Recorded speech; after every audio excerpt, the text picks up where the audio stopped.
And we're back for another video. We're gonna call this a little bit of a quick spin, a little quick review. I got my sticky little fingers on an Alfa Romeo Giulia. It is a 2-liter turbo. Now, if you know anything about these cars, they are the equivalent to a C-Class, almost a 3 Series fighter from the Italians. Now, this one is spec'd, I think, absolutely perfect.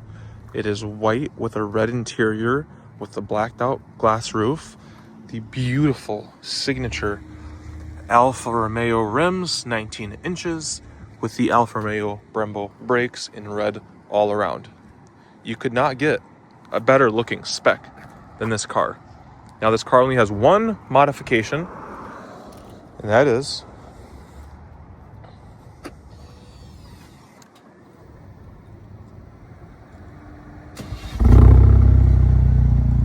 she has an exhaust. Now, I'm not going to go in the trunk because this car belongs to somebody and it's full of stuff. They use it for work. They are a coach. Back seats, I got floor mats for the X5, but the back seats are also, I would argue they're a little bit tighter than the 3 Series. A little bit. It's also a weird shape. Now, if you guys are car people and you know about Alfas, you'll remember in a video that Jeremy Clarkson made on Alphas on Top Gear that somehow Alfa pushed this V-pillar super forward and you fall in and out and you struggle to get in and out. I'm not a big guy, but it's kind of weird getting in and out of it. You do have the red seats with the fat bolsters. Like, I thought my 3 Series bolsters were big. This car's bolsters are massive. We also got the Tux mats. Everybody keeps saying Tux mats this, Tux mats that. I don't know how I like them. They cover up a lot, but they also absorb a lot, and they look a lot harder to clean because there's like a fabricy mat. So I don't know how I feel about that. I like the coverage, but I don't know. But it's a nice looking car. We're gonna climb inside again. It's like you move forward just to move back. Now, just again, a little quick spin. Leather on the door armrest. Soft touch, carbon fiber, parking sensors, light switches, the typical German little pocket over there, or the Italian, I guess now. Beautiful, absolutely beautiful steering wheel. I love it. Love the steering wheel, love the design. So coming to the gauge cluster, it's a normal gauge cluster. You got your RPMs, your speed, and your center screen. It's not too configurable, but it gives you just enough information, which is fine. Stocks are nice. There's metal shift paddles, which is also nice on each side, and they don't move, so I love that. Auto wipers, touchscreen's good. It's responsive for what it is, we'll put it that way, and it gets the job done. Apple CarPlay, Android Auto. Down here you got climate control, auto for both sides, and temperature zones for both sides. You can control that, which is nice. Cup holders, center console. You got the weird shifter in the middle, but it's electric. It's all the cars are doing it. DNA selector and is neutral, I think. One up is dynamic, and all the way down is active or efficiency or something like that. This is the control knob for it. Again, it's pretty quick. Mazda style audio control, which I like that a lot. Electronic parking brake, small center console right there. Again, sport seats with panel glass roof, which opens, which is also nice. Harman Kardon sound system, and a felt-lined glove box on the car. Now, I've been driving around for a little bit. I just took it to the dealership. That's why I'm in the car. It's my buddy's car, and I am in love with this car. To tell you guys about maintenance, I've had it for a little under a year. And when they tell you Alphas are unreliable, let me tell you. Let me just cover up his information right over here for you guys. So he took it in for the service. He also took it in because there's a low oil light that popped up right in the center of the screen. I added a quart and it didn't change the level. It has the BMW Mercedes style electric level sensor here. There isn't a dipstick sensor or dipstick, that you can pull. So we took it in. I took it in for an oil change and for them to look at the car, and this is what they came up with. Oil cooler leaking severely. Replacement. removal and replace of it. And the quote for the oil cooler was $2,352 to replace the oil cooler. So that was the first fix that's going to get taken care of. Another thing that broke, or I guess another thing that was an issue, the mirror broke. It was actually just dangling. I just came off the mount, and there's a bunch of plastic covers back here. Honestly, anybody can fix it themselves, but they fixed it for free. So the mirror was dangling before, and now the mirror moves, which is nice. So shout out to International Autos for taking care of that.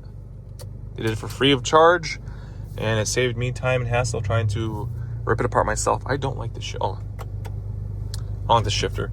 But anyway, we're going to take her for a little drive. Remember, guys, she has an exhaust on her, so she might be a little bit louder than what she should be.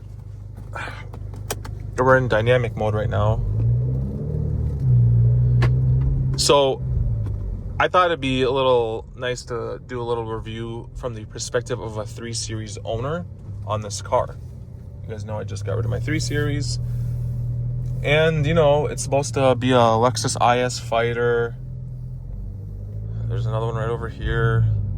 They're such good-looking cars. All-wheel drive. But yeah, this is supposed to be a Lexus Fighter. So what do I think about this versus BMW? I genuinely think that this versus a 330, this handles better than the 330. This thing's just a hoot to rip around. I do like the transmission programming in the 3 Series better, but I don't want to rip on it too much with the oil issue, but I do like the transmission in the 3 Series better. I think it's better geared. It can think better. I think they're both ZF units, if I'm not mistaken. But when you do get on it, you can actually hear the exhaust burble and crack, which is nice. But I mean, it's so everybody says these Alphas are just insane to drive, and they are. They're very nice to drive. They're very fun to drive. They handle amazing. It's like you're riding on you're a train on rails. It turns. And it's great. I've had no issues with the driving. I could have fun driving this car every day. It's tight. It's tiny. I mean, the seat's kind of hugging you. I'm about 6 feet tall, about 190 pounds, and I fit comfortable. So we're going to give her a little rip right here.